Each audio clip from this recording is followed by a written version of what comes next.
guard charges his horse and three mounted teenage tourists. Stone buildings stood tall on both sides, their walls holding centuries of history. Tourists walked carefully, many holding phones, some whispering, others simply staring. At the center of it all stood a king's guard on horseback, straight-backed and silent, his uniform neat and bright, his face calm and unreadable. The guard had been trained for years. He knew how to stand still for long hours, how to ignore noise, and how to stay focused no matter what happened around him.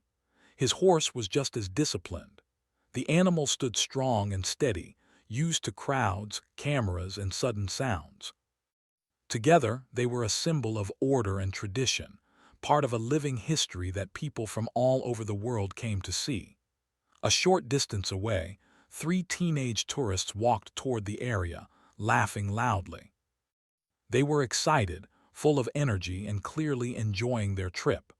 This was their first time in such a famous place, and everything felt unreal to them. They joked with each other, filming short clips, pushing one another playfully. To them, it felt like a stage, a place made for photos and fun, not rules. As they got closer, their voices rose above the quiet hum of the street. One of them pointed at the guard and laughed, saying something meant to sound brave and funny. Another lifted his phone, zooming in on the guard's face, trying to catch a reaction. The third stepped closer than the signs allowed, crossing a line marked clearly on the ground. Nearby visitors noticed and slowed down.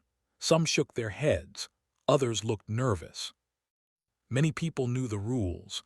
They knew the guards were not there for entertainment, they were there for duty. The signs were clear, the instructions simple: keep distance, show respect, do not distract the guard or the horse. The guard did not move. His eyes stayed forward. His posture did not change. He had seen behavior like this before, though not often.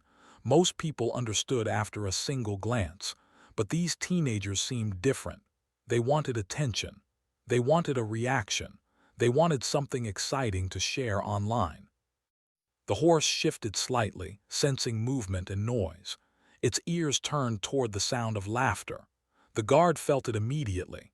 He gently tightened his grip on the reins, calming the animal with small, practiced movements.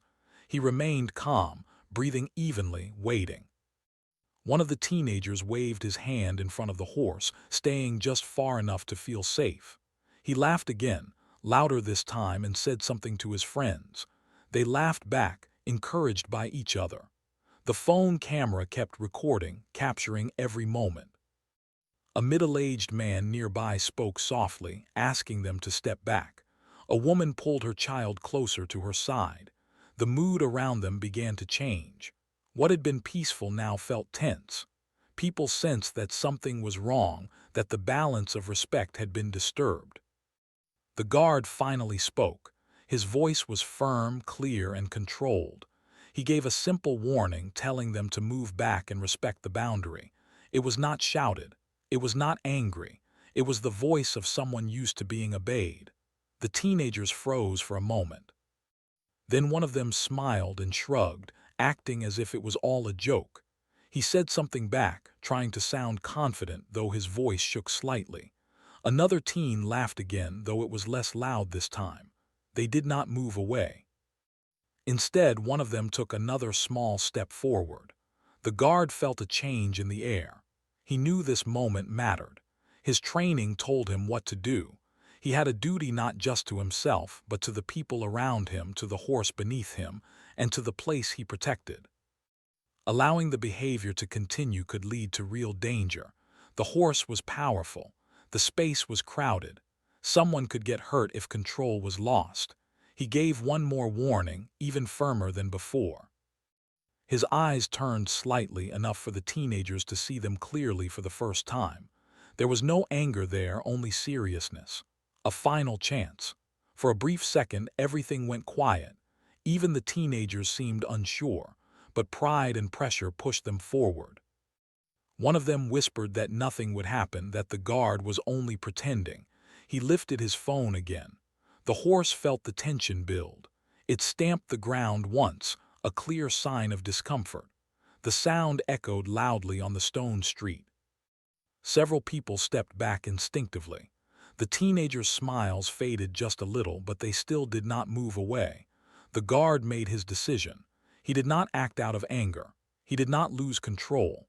He followed his training exactly as taught. With a sharp but controlled command, he urged the horse forward, not at full speed, but enough to send a clear message. The horse responded instantly, moving ahead with power and precision. The sudden movement shocked everyone. The teenagers gasped and stumbled backward. One nearly tripped over his own feet. Another dropped his phone as he tried to get away. Their laughter disappeared in an instant, replaced by fear and confusion. The crowd reacted as one, gasping, stepping back, hearts racing. The horse stopped just as quickly as it had moved. The guard pulled the reins, guiding the animal back into place. Everything happened in seconds, but it felt much longer to those watching. Silence fell over the street.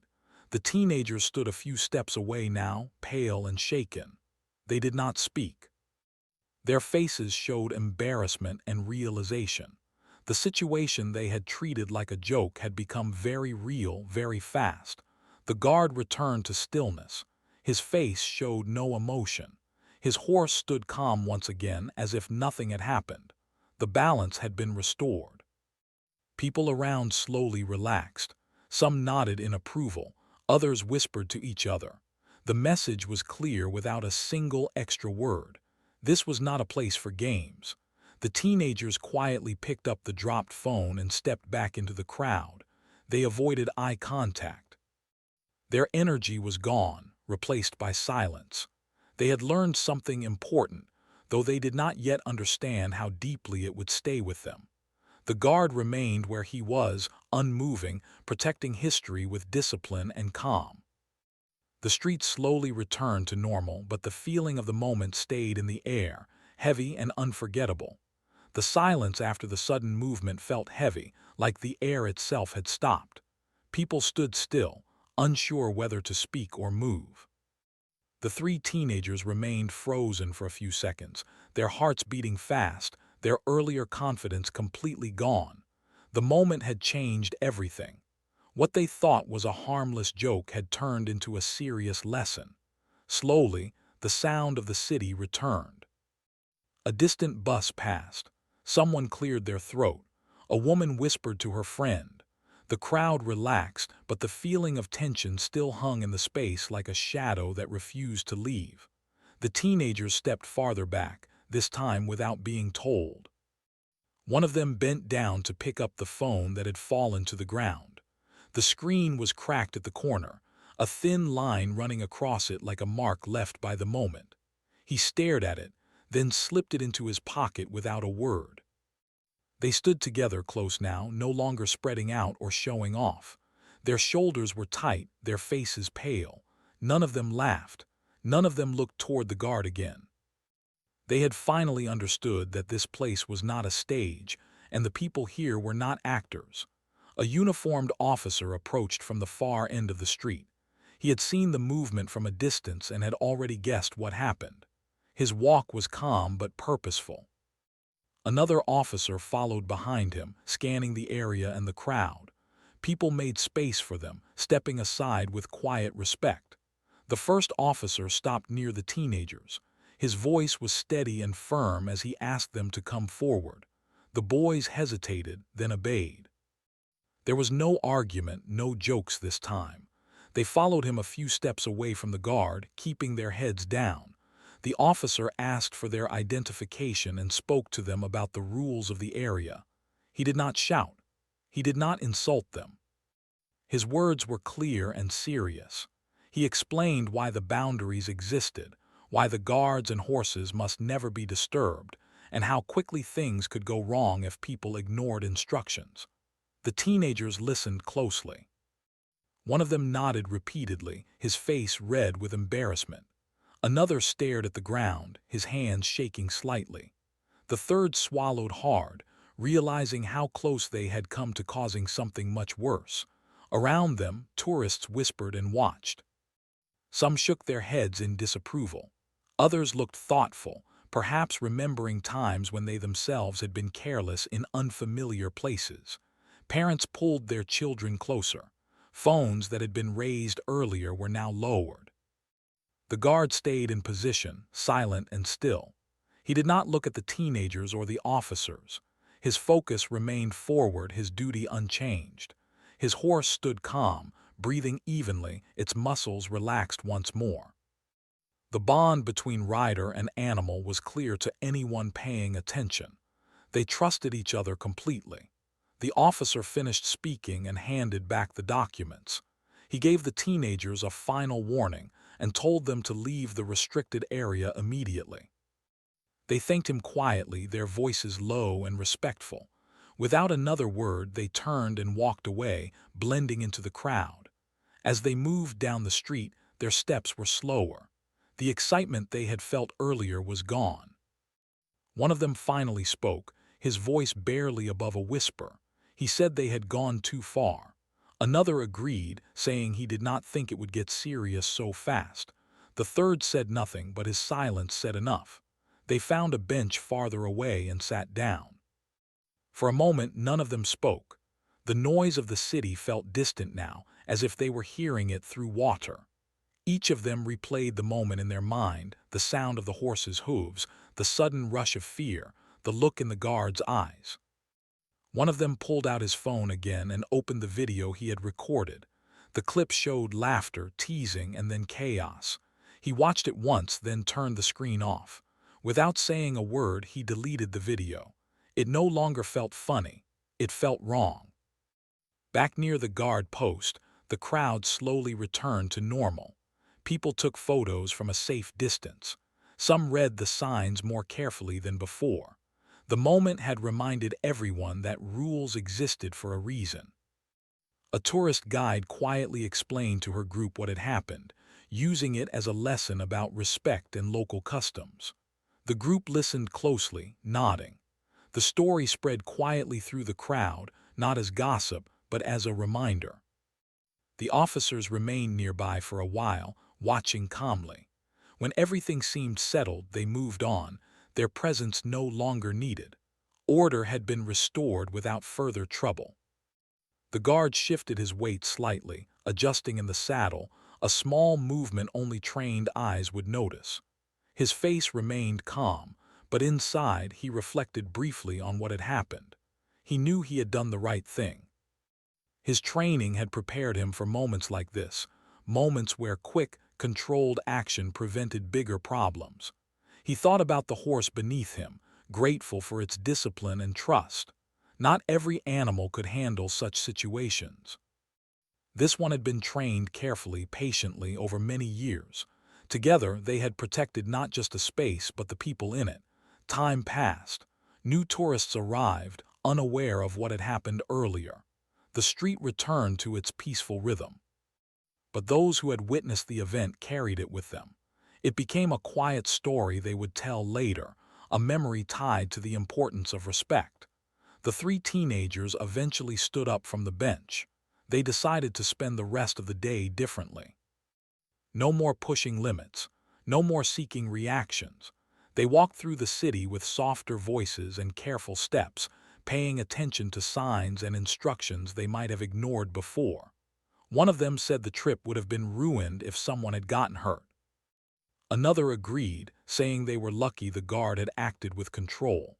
The third finally spoke, saying he would never forget the sound of the horse moving toward them. That sound had changed something inside him. As the sun moved higher in the sky, the city continued on. Life flowed forward, carrying lessons with it. The guard remained at his post, steady and watchful, a silent reminder that respect is not optional, and some places demand more than just curiosity. The moment was over, but its meaning remained, shaping how a few people would see the world from that day on. The afternoon moved on quietly, but the earlier moments still lived in the minds of many people. The street looked the same as before, yet something had changed. Those who had seen the event walked with more care. They spoke in softer voices. They read the signs instead of passing them by. Respect now filled the space where careless laughter had been. The guard remained in position, steady and calm. Time passed slowly for him, measured by the sound of the horses' breathing and the distant bells of the city. His eyes stayed forward, but his awareness covered everything around him. He noticed the way people now kept their distance.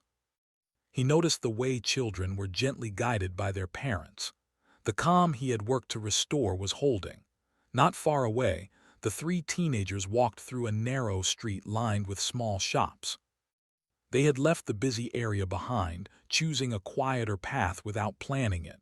Their steps echoed against the stone ground. None of them looked at their phones. The noise of the city felt far away, as if they were in a different place. One of them finally broke the silence.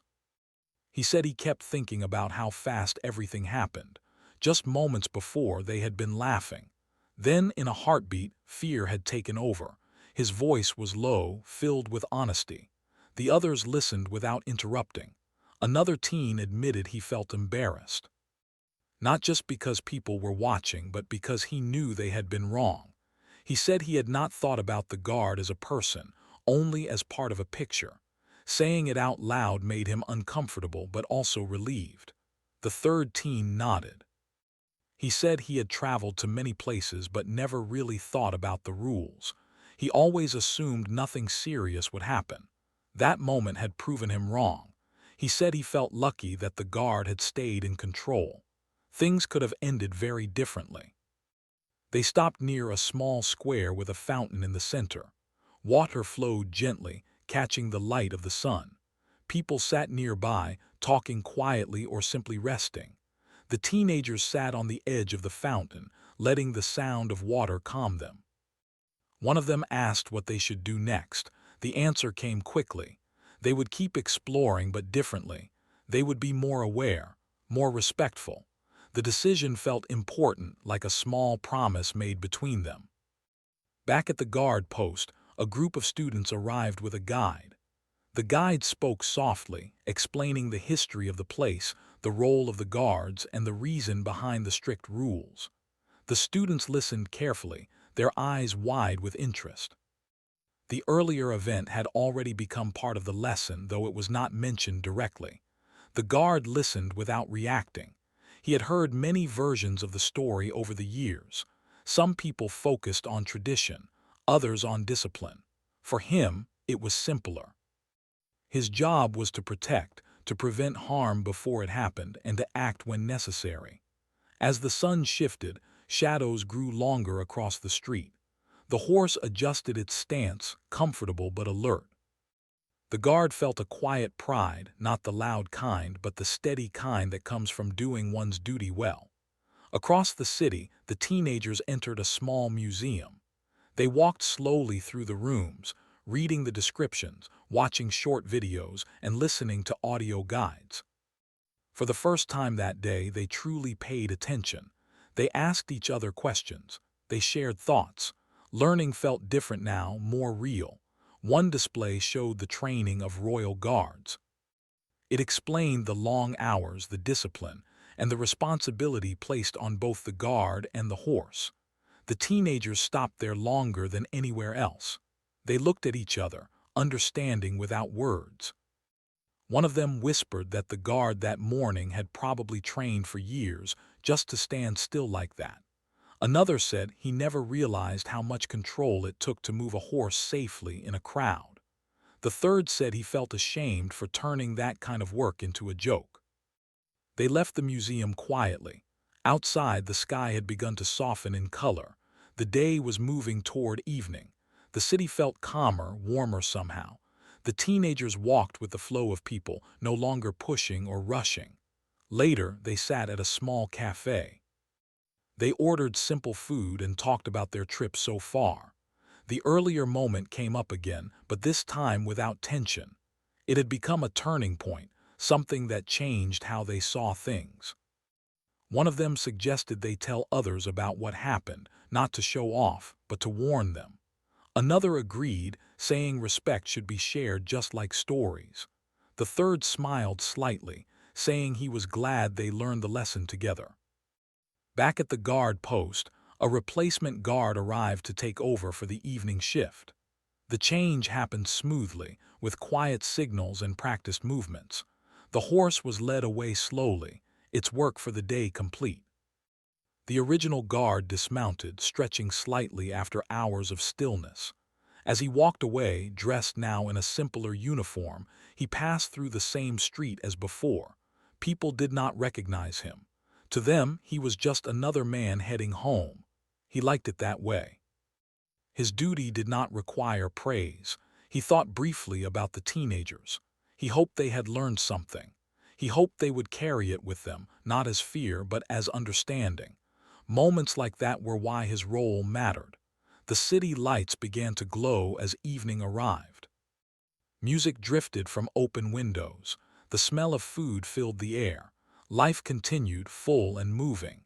The teenagers walked back toward their hotel, tired but thoughtful. One of them said this day would stand out more than any photo. The others agreed. It was not the kind of memory they planned, but it was the one they needed. As night settled over the city, the streets rested. The lessons of the day stayed behind, invisible but strong. Respect had been tested, corrected, and restored. And for those involved, the meaning of that moment would remain long after the trip ended. The next morning arrived gently, with soft light touching the rooftops and streets. The city woke slowly, as if stretching after a long night. Shops opened their doors, workers hurried past with coffee in hand, and tourists stepped outside with maps and hopeful plans. Life moved forward, calm and steady. The three teenagers woke up in their hotel room, quieter than the day before. For a moment they lay in their beds listening to the sounds outside. Cars passed. Voices echoed faintly. One of them sat up and said he had dreamed about the horse again. The others smiled slightly, not because it was funny, but because they understood. They got ready without rushing. There was no loud music, no playful pushing. The energy between them had changed. They were still young, still curious, but now there was a layer of thoughtfulness in everything they did. As they stepped outside, the city felt different. It was the same place, yet they noticed more. The way people greeted each other, the way signs were placed carefully, the way rules were not meant to limit fun but to keep things safe.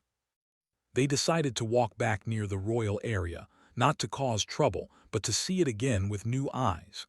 They stayed far from the guard posts this time, reading signs carefully and watching quietly from a respectful distance.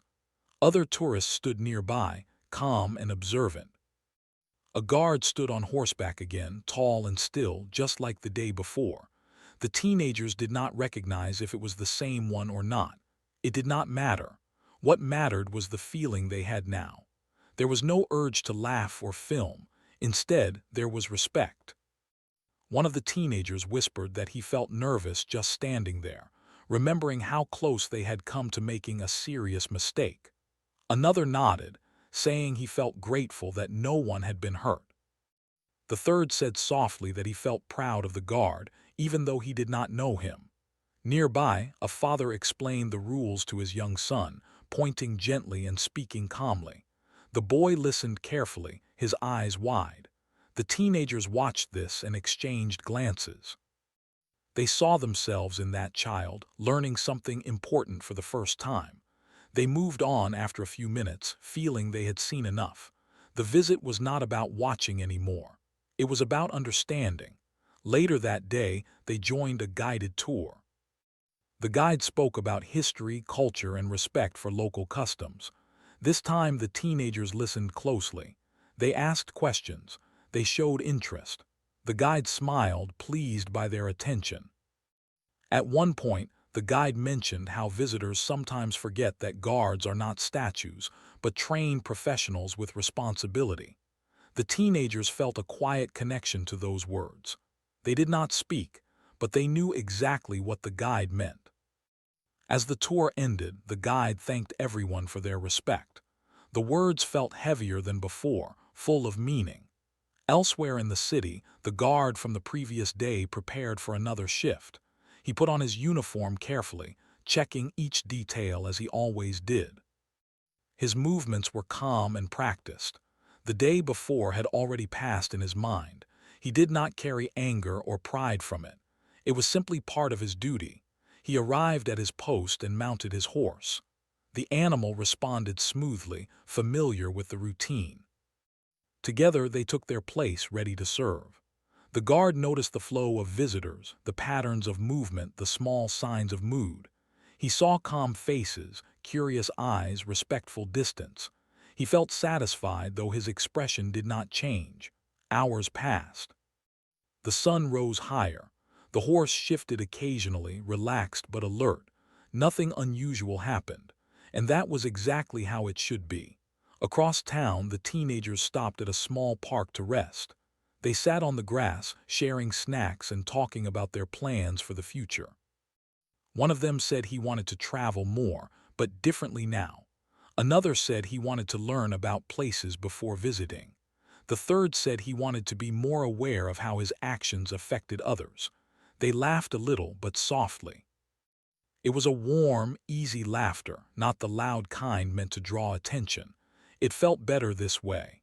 In the afternoon, they visited a local market. They spoke politely to sellers, thanked them, and followed instructions. The responses they received were kind and welcoming. It felt good to be treated that way. One seller even shared a short story about the city, smiling as he spoke. The teenagers listened with interest. They realized that respect opened doors they never knew existed. As evening approached, the city once again slowed down. Lights turned on, the air cooled. People gathered for dinner or quiet walks. The guard finished his shift and handed over his position. He dismounted and led the horse away, gently patting its neck. The animal had done well, just like the day before. Trust remained strong between them. As the guard walked home, he passed by families, couples, and groups of friends. None of them knew what he had done the day before, and that was fine. His reward was not attention, but peace. That night, the teenagers packed their bags. Their trip was coming to an end. As they folded clothes and zipped bags, they talked about what they would remember most. Surprisingly, it was not the famous buildings or photos. One of them said he would remember the moment everything changed. Another said he would remember the feeling of learning something important the hard way. The third said he would remember how respect felt stronger than excitement. They agreed that the experience had shaped them. It had not ruined their trip. It had improved it. Outside, the city rested under the night sky. Streets glowed softly. History slept quietly in stone walls. Guards stood watch. Travelers dreamed. The day closed with calm, carrying its lessons forward, ready to live again in new choices, new journeys, and new respect. The final day of the trip arrived quietly, without any rush or noise. The morning felt softer than the others, as if the city itself was saying goodbye. The three teenagers woke up early, not because they had to, but because they wanted to walk once more before leaving. The hotel room was half-packed, bags standing near the door ready to go. They stepped outside into cool air. The streets were calm, with fewer people than usual. Shops were just opening. A street cleaner worked slowly, greeting passers-by with a small nod. The city felt peaceful, and for the first time since arriving, the teenagers felt like they truly belonged in the space, even if only for a moment. They walked without a plan. No maps, no phones in their hands, just walking. One of them said he wished they had traveled like this from the start. The others agreed. It felt better to see things with open eyes instead of through a screen. As they walked, they passed the royal area one last time. From a distance, they could see guards already in place, standing tall and still. The teenagers stopped far away, not crossing any lines, not stepping too close. They stood quietly for a few moments. One of them whispered that this place would always remind him of responsibility. Another said it reminded him that strength did not need loud actions. The third said it reminded him that respect could change everything. They did not take pictures. They did not talk loudly. They simply stood, then turned and walked away. That felt like the right ending. Later, they returned to the hotel to check out. The staff greeted them kindly. One of the teenagers thanked the receptionist for the stay. The receptionist smiled warmly, wishing them safe travels. It felt good to leave on such a note. On the way to the station, the teenagers talked about how they would tell this story back home. One of them said he would tell it honestly, without trying to make it sound funny or dramatic. Another said he would share it as a lesson. The third said he would remember it privately, letting it guide his choices. At the station, crowds moved quickly. Announcements echoed. Bags rolled across the floor. The teenagers found their seats and sat quietly, watching people pass by. Each of them felt different than when they had arrived days earlier. As the train began to move, the city slowly slipped away through the window. Stone buildings turned into distant shapes. Streets became lines. Then they were gone. The journey home gave them time to think. One of them stared out the window, thinking about how close they had come to causing harm. Another thought about the guard, calm and controlled, and how much trust had existed between him and the horse. The third thought about how easy it was to forget that actions had consequences. They talked about their future trips. They agreed they would prepare better, learn more, listen more. They agreed they would speak up if they saw others acting without respect. Not with anger, but with calm words. Back in the city they had visited, life continued as always. Guards stood watch. Horses moved with steady strength. Tourists came and went. Most followed the rules. Some needed reminders. The system worked because of discipline, patience, and quiet strength. The guard from that day continued his work just like any other. He did not know the teenagers' names. He did not know how far they had traveled or how much they had changed, and he did not need to know. His role was not to follow outcomes but to protect moments. He trained, rested, and returned to his post day after day. Sometimes things went smoothly. Sometimes they did not. Each time he acted with control, knowing that his actions mattered, even when no one thanked him. Weeks later, back home, the teenagers met with friends. Stories were shared, photos passed around. When the moment came to talk about the trip, they spoke about many things, but one story stood out. They spoke about respect. About how easy it was to forget rules when excitement took over. About how quickly things could change. Their friends listened, some surprised, some thoughtful. One friend laughed at first, then grew quiet as the story continued. Another nodded slowly. The teenagers realized then that sharing the lesson mattered more than sharing a perfect image. Life moved on. School continued. Work began. New challenges appeared, but the memory stayed. One of the teenagers faced a situation where he could have acted without thinking. He remembered the sound of hooves on stone and chose differently. Another was about to record someone without permission and stopped. The third spoke up when someone mocked a worker doing his job. None of these moments were dramatic. No one applauded, but they mattered. The trip became more than a memory. It became a guide. Somewhere far away, the city stood as it always had. Guards watched. Horses stood strong. Visitors arrived, each carrying their own story, their own choices. Most would never know about the three teenagers. But the effect of that one moment lived on, quietly shaping actions in places far from stone streets and royal posts. Respect does not always come from words. Sometimes it comes from silence, from pause, from learning the hard way without lasting harm. And that is how the story ended, not with noise or praise, but with change. Quiet, steady change, carried forward by three young people who learned that some lessons are worth remembering for a lifetime.